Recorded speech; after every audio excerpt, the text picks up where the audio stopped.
اسحاق ڈار کے خلاف آمدن سے زائد اثاثہ جات ریفرنس میں وکیل صفائی اور استغاثہ کے وکیل میں تینوں تیز جملوں کا تبادلہ ہوا ہے۔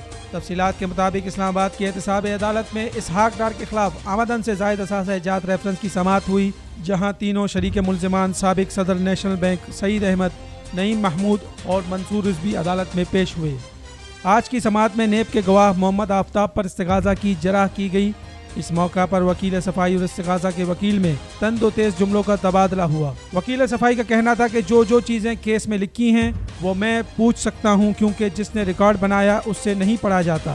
اس پر نیب پروسیکیوٹر کا کہنا تھا کہ گواہ کو ایک چیز تو نہیں یاد رہتی۔ بعد ازاں جج محمد بشیر نے اگلی سماعت میں گواہ کو مکمل ریکارڈ کے ساتھ پیش ہونے کا حکم دے دیا ہے۔ تجارت نیوز کو یوٹیوب پر سبسکرائب اور لائک کیجیے۔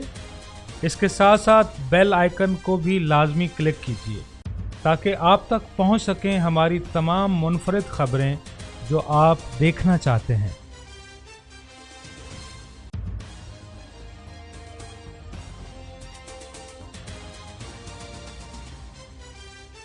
آپ دیکھ رہے ہیں تجارت نیوز، بہتر اپنا حل۔